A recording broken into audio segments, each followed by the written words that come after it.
Hey, what's good, powerful people? This is the Power Living with Purpose podcast with David C. Henderson, and this is the health tip of the week. All right, the health tip of the week is sponsored by American Health Fitness and Sports Services. We bring the fitness center to you, and we get entire cities in shape through in-home, online, and on-site services in the areas of health, fitness, and sports. All right, the website is www.weareahfss.com. That's www.weareahfss.com.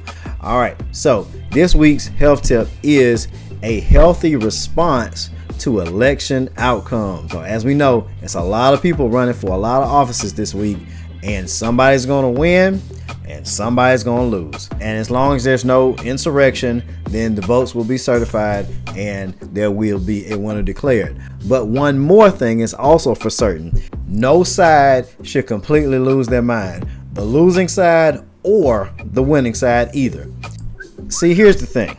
When you really look at the big picture, you have to know that if your candidate wins, then that's great. Okay, congratulations to them. But don't think for one single second that everything in your city or everything in your life is going to be now magically better for the next 4 years simply because your candidate won.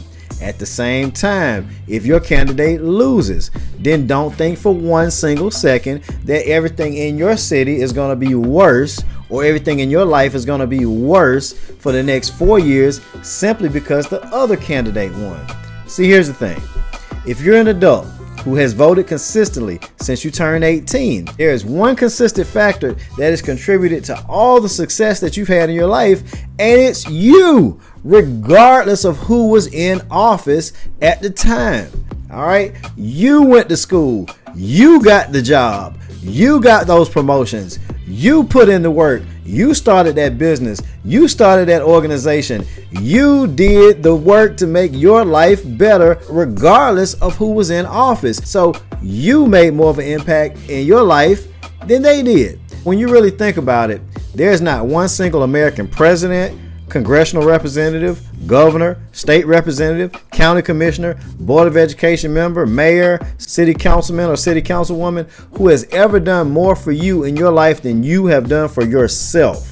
At the very same time, also, none of those people have contributed more towards the mistakes that you've made in your own life. So make sure you take accountability for those as well. This basic rationale is why all of us must keep politics in the proper perspective and not get all bent out of shape and lose all hope for the future when elections don't go our way. Or get so excited when your candidate wins and every problem in your city or your life is going to magically go away now. No, it doesn't work like that. Of course, it is absolutely true that we do want the best possible elected leaders at every level, from your city to your county on up to the state and national level. But we also must be totally honest with ourselves and realize that in the United States, no elected leader can affect your life or your city more than you can.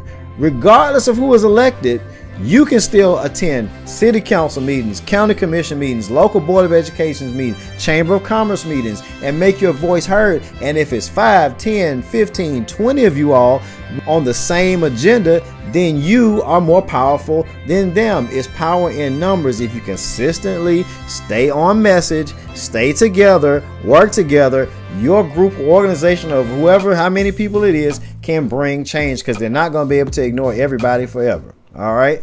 At the same time, in the community, no elected official should ever be more active than the people, because while they're off doing their thing, the regular citizens can be involved in nonprofit number 1, 2, 3, 4, 5. You should have a little more time on your hands than elected officials to be involved in local nonprofits. How many local nonprofits are you actively involved in that are actively making a change in the community? Because those nonprofits have the power to do way more than any elected official, because they're actually doing stuff every single day. They don't have to wait to vote on stuff. They don't have to wait for this. They don't have to wait for this. They don't have to table this for the next meeting. They don't have to do any of that. They can make change today. And the programs that they are doing are affecting the children, the adults, the seniors, the veterans.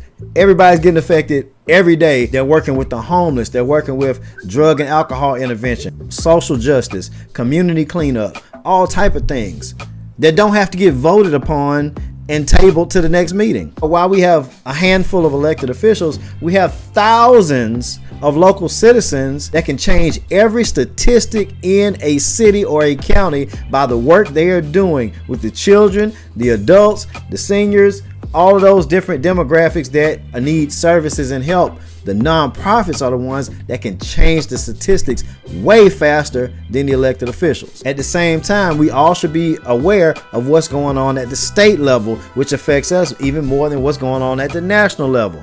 So this means finding out what's going on in the state, calling and emailing your representatives, and make your voice heard. You can leave voicemails, you can speak to the people, they answer the phone, you can say what you want and then hang up. That's what I did on the big beautiful bill. I called every Alabama Republican senator, I said my spiel, and I hung up the phone.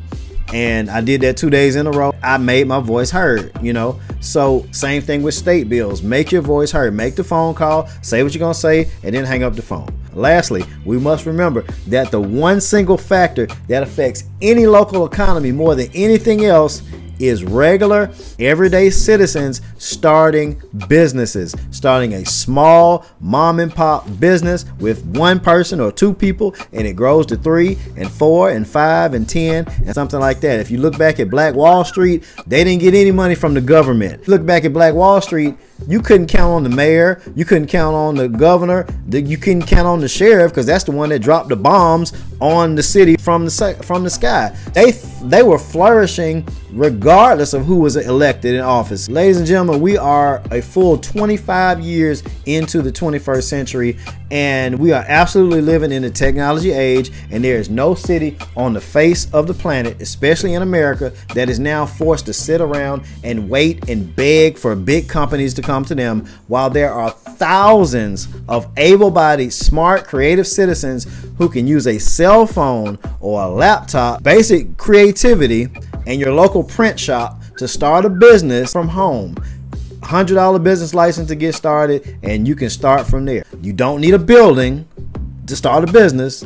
All you need is an idea and something that represents it digitally or in print. So when the mom and pop business goes from 1 to 2 people to 4 people to 5 to 10 to 20 to 50 to 100, that's how economies grow.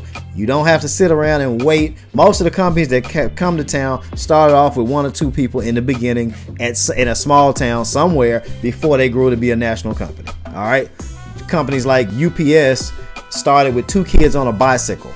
You know what I'm saying? And now they're a Fortune 500 company. Anything can be done. You know, FedEx was started with one guy with an idea of how to make shipping better. Sam Walton, one guy, him and his brother, I believe. Apple, Steve Jobs and Wozniak in a garage. Google in a garage. Amazon in a garage. Facebook, Meta in a dorm room. Most of the biggest companies in the world were started with 1 or 2 or a handful of people in a small setting, and then it grew. That's no difference than you. You can do the same thing. All right. NVIDIA, the most valuable company in the world right now, started with a couple of people sitting around a table talking. You know what I'm saying? So ultimately, whether the candidates you're supporting win or lose, let's always remember to keep things in the proper perspective.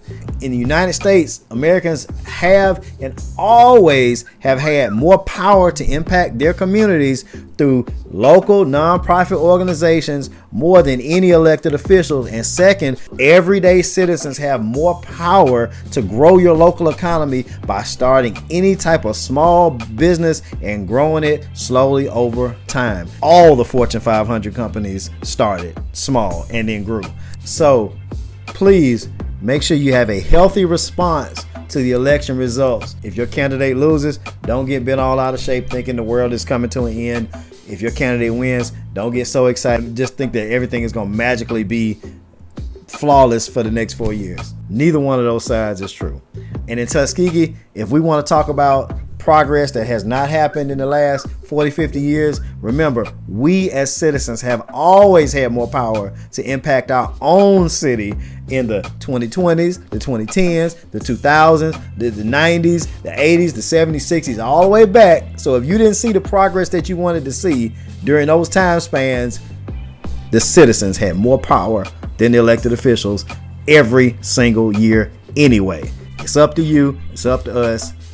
Stay with a healthy perspective of elections. And above all, stay powerful, my friends. God bless.